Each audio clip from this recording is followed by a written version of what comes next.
अस्सलामु अलैकुम, बिस्मिल्लाहिर्रहमानिर्रहीम, नहमदु व नुसल्ली अला रसूलिल करीम। सूरह शौरा के 9 मरकज़ी मौज़ूआत में से हमारा पहला मरकज़ी मौज़ू अल्लाह ताला है। इसके 4 ज़िमनी मौज़ूआत हैं, जिसमें से चौथा है तौहीद। कुरान का एक मरकज़ी मौज़ू तौहीद है। कुरान के 3 मरकज़ी मौज़ू हैं, तौहीद, रसालत, आखिरत।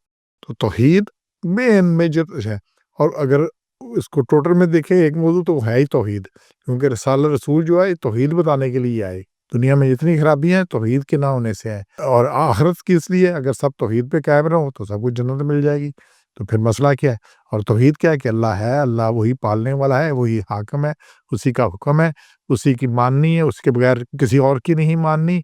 वो सुनता है, वो देखता है, और इसने हिसाब लेना है, उसके सामने पेश होना है, पेश होने के बाद जज़ा सज़ा होनी है। ये सारा इसी का सिलसिला है।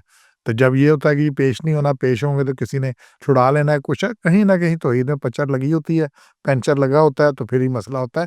नहीं तो अगर ये पता हो कि अल्लाह के आगे पेशी है, तो फिर कोई और किसी वक्त शुरू हो सकती है पेशी। ये नहीं कि मेरे पास 10 20 50 साल है, ये आज भी शुरू हो सकती है, अगले लम्हे शुरू हो सकती है। ये मरने वालों को नहीं पता होता कि अगला लम्हा उसका आ रहा है। किसको पता था हिरोशिमा में नागासाकी में? बाकी भी दुनिया आपके सामने है। तो 70 में से 2 नुकात है। पहले, तमाम गैर अल्लाह माबूदीन इंसान के दुश्मन है, और बाद इबादत फ़कत एक रब्बुल आलमीन की करनी है। बड़ी सीधी-सी बात है अल्लाह के, जितने भी फ़नहुदुनली सारे ही दुश्मन हैं, इल्ला लेकिन सिवाय एक रब्बुल आलमीन, एक ही रब्बुल आलमीन है, सारे जहानों का रब है। उसके अलावा जो भी है वो आखिर इंसान का दुश्मन है। दुश्मन क्यों है? कि यहाँ तो हो गया जनाब, चढ़ावे चढ़ गए, बाकी होगी, ज़ियारतें होंगी, सब कुछ हो गया, लेकिन क़यामत के दिन उसने मानना ही नहीं कि मेरी इबादत की गई थी, मैंने इनको कब कहा था। और इंसान का यहाँ वतीरा है, सिलसिला है, तरीका है। इस सूरह ज़ुमर 39 नंबर, उसकी आयत 45 को देखें कि जब नाम लीजिए खालिस अल्लाह का, तो इनके दिल रुक जाते हैं, दिल ही रुक जाते हैं कि क्या। और जो यकीन नहीं रखते अल्लाह पे, पिछले घर का, आखिरत का यकीन रखते, उनको मौत ही पड़ जाती है कि ये क्या एक अल्लाह का नाम, और अक्सर होता है जी एक अल्लाह का नाम ले रहे हो, अल्लाह का किसको नहीं पता। कोई किस्सा सुनाओ, कोई कहानी सुनाओ, कोई बुजुर्गों की करामतें सुनाओ, और फिर आगे अल्लाह ने इसी का जिक्र है, वज़ अल्लाह जी नाम मिन दूनिही, और गैर अल्लाह का जब नाम लिया जाए, किसी और का लिया जाए, हुम यस्तबशिरून, तो खुशियाँ मनाने लगते हैं, चेहरे खिल जाते हैं, बाँचें खिल जाती हैं कि क्या बात है। ये हुई ना बात सरकारों की। तो ये सारा कुछ ये इंसान का, तो यहाँ इंसान का वतीरा इस तरह से चलता है। और फिर होना क्या उसके साथ?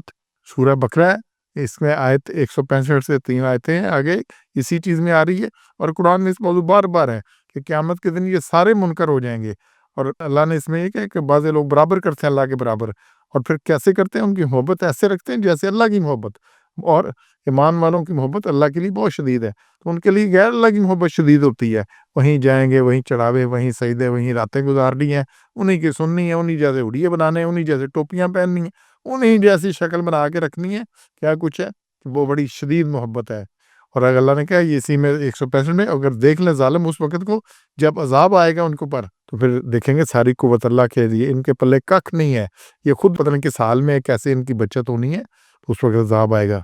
और फिर 166 बड़ी अहम है, जब बेज़ार हो जाएँगे वो जिनकी पैरवी की गई थी, जो उनके पैरू होंगे, वो देखेंगे अज़ाब, और मुनक़ता हो जाएँगे उनके सब जितने असबाब थे सब मुनक़ता हो जाएँगे। तो फिर उस वक़्त बड़ी बेज़ारी का इज़हार करेंगे कि हमने इनको कब कहा था कि हमारी पैरवी करो, हमारी बात मानो, तो ये हमने नहीं कहा था।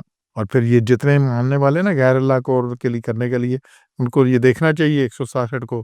और ये जितनी पैरवियाँ करने वाले हैं, पीछे चलने वाले, तबाह करने वाले, कहेंगे अगर हमें दुनिया में लौट कर जाना हो तो हम भी इनसे बेज़ारी करें जैसे आज ये हमसे बेज़ार है। और फिर उस दिन उनके लिए हसरत वाली बात होगी, उनके लिए है, और कोई निकलने का रास्ता नहीं मिलेगा। और निकलना कहाँ से? आग से निकलने का रास्ता नहीं मिलेगा। तो ये इतनी सख्त बात है, और बाकी भी बार बार है। तो क़यामत के दिन वो जब वो इनकार कर देंगे, जिनको इससे उम्मीद थी, तकिया था जिन पे, वही पत्ते हवा देने लगे। आग लगी हो ना तो पत्ते हवा देने लगे, आग और भड़कती है। तो जिन पे तकिया था ये हमारी आग, हमें जान छुड़ाएंगे, वही उस आग को और कि हमने कब कहा था, तो साहब मुनकर हो जाएंगे उस चीज़ से। शैतान भी मुनकर हो जाएगा, बाकी भी हो जाएंगे। तो इसलिए, और रब कौन है? रब्बुल आलमीन। ये अगली 5 आयत में आता है, रब वो है जो पैदा करता है और राह दिखाता है, ये आगे ना 78 में।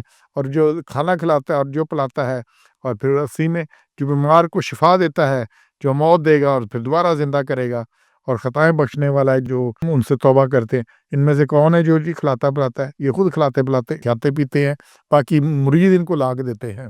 इकबाल ने कहा, घर पीर का बिजली के चिरागों से है रोशन, और मुयस्सर नहीं मुरीद को एक दिया भी, تو یہاں پہ لوگوں کے چندوں سے لوگوں سے ان کی موجیں ہو رہی ہیں.